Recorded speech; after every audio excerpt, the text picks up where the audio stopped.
Good PM sir, pwede mag-ask if meron bang total disability retirement ang GSIS. Kung meron, makapag-avail ba ng 5-year lump sum. Okay, meron po dalawang uri ng retirees o pensioners ang GSIS. No, actually tatlo or apat 'yon, no. Una po, yung talagang old age pensioners, yung mga nag-retire due to age.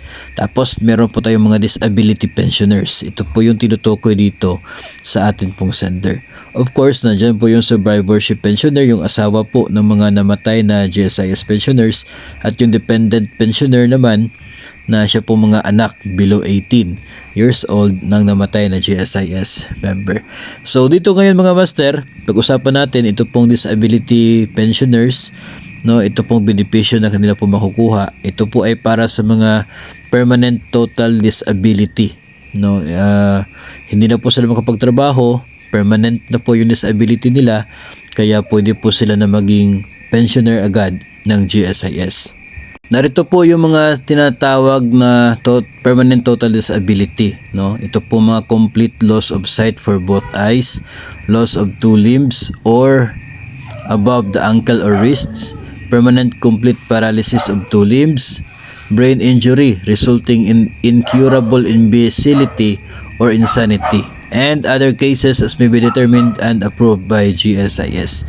So ito po mga mayroon pong permanent total disability ay pwede na po sila na magiging pensioners ng GSIS. No, ito po ay mayroon pong injury or disease causing complete, irreversible, and permanent incapacity that will permanently disable a member to work or to engage in any gainful occupation resulting to loss of income. No. So ito po yung mga benepisyo na makukuha. Depende po siya sa kung gaano nakatagal sa serbisyo yung pong GSIS member. No, alamin din po natin mamaya kung mayroon bang provision dito para dito sa tinatawag na 5 years lump sum katulad po ng mga old age pensioners. So, nandito po yun mga master, no, kapag become permanently and totally disabled, entitled sila sa monthly income benefits equivalent sa kanilang basic monthly pension. So, of course, yung computation po sa pagkwenta ng pension, yun po yung gagamitin. Tapos, ang mangyayari dito, effective from the date of disability. And for life na po yung kanilang magiging pagtanggap ng pension. In addition to the monthly income benefits for life, meron pa sila makukuha na cash benefit equivalent to 18 times of the monthly pension. Will be paid to members who were in the service at the time of permanent total disability and who have paid a total of 180 monthly contributions. So dapat po mayroon kang at least 15 years, no, at least 15 years sa inyo pong premium payments. Pagkatapos dapat nangyari po yung pagiging disabled po, permanent disability, while in service pa. No, so hindi pwede po yung naka-resign na. Dapat in active service ang mangyayari para po kayo nag-pension agad. No, kung kailan po yung effectivity ng inyo pong disability, doon din po magsisimula yung pagsisimula ng pagtanggap ninyo ng inyo pong monthly pension. Tapos yung computation, of course, pareho pa rin po, average ng 3 months na basic salary ay 3 years. Pagkatapos ay multiplied po doon sa kung ilang taon kayo, no, times 2 times 2.5% po siya. So ganun po yung mangyayari para po siya nag-pension agad.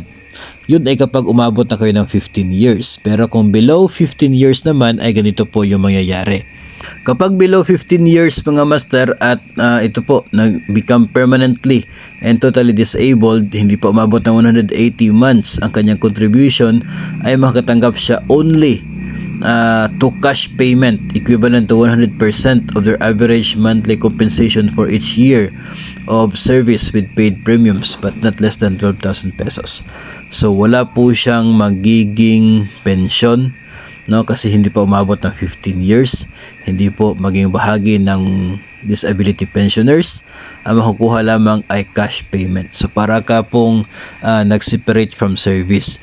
So kunin pa rin po yung magiging pension sana as of that time, tapos multiplied kung ilang taon siya nagkapag magbigay ng kanyang contribution sa GSIS.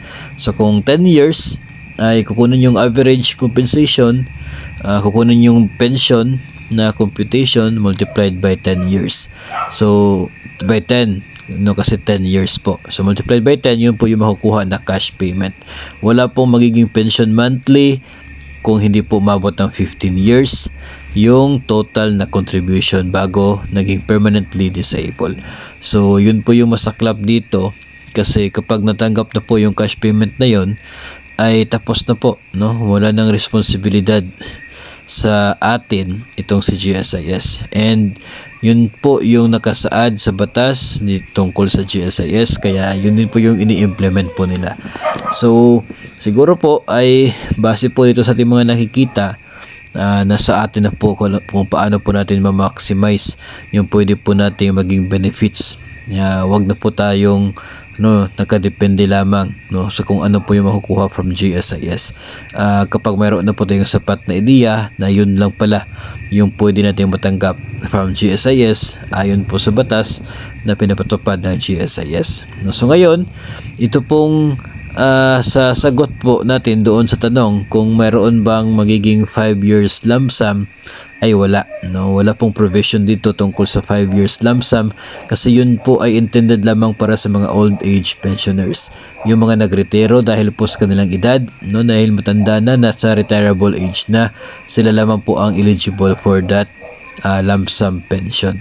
So ito pong mga disability pensioners, wala pong ganon, bagamat makaka-pension naman po agad on that day, no, effective sa date of disability, tapos meron pong cash payment na 18 times ng pension kapag umabot ka ng 15 years in service. Again, wala pong magiging lump sum sa disability pensioners, pero buwan ng pension, automatic po yun na matatanggap.